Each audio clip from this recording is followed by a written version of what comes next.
Fast and the Furious has become such a staple in not only motion picture history, but also in our culture. The Fast and the Furious has solid, believable storylines, for one. The movie also has relatable and believable characters that the audience can put themselves into the story through.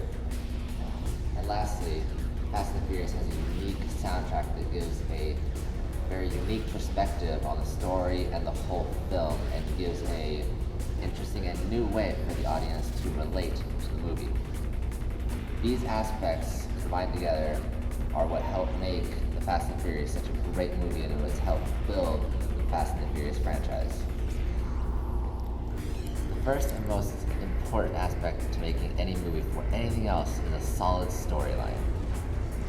Fast and the Furious follows the path of undercover cop Brian O'Connor as he goes undercover in the LA street racing world.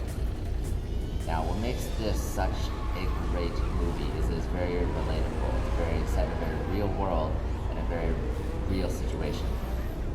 Also, another aspect that makes this a great movie is not only the main storyline, but side storylines with supporting cast.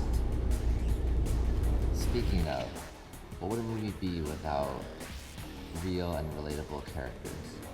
Now, the way characters are portrayed, it can make or break a film. The main characters, Dominic Toretto and Brian O'Connor, are played by Vin Diesel and the late Paul Walker. Now, these two actors, as well as characters, have great chemistry in this film, is what helped makes their characters so believable and relatable. So lastly, in my opinion, one of the most important aspects to making a great film is the soundtrack. Without a good soundtrack, the audience can lose interest in a film very quickly. Now, the soundtrack helps the audience relate to the story and the characters. Now, the Fast and the Furious has a very unique soundtrack. There's no orchestral soundtrack. Their soundtrack is all a combination of hip hop and rap songs. And that is part of what I think helps set the Fast and the Furious apart from any other films. These aspects of a solid and real storyline, strong and believable characters, and a unique soundtrack are just some of the aspects that help make The Fast and the Furious not only an excellent film, but set it apart from any other films and the like.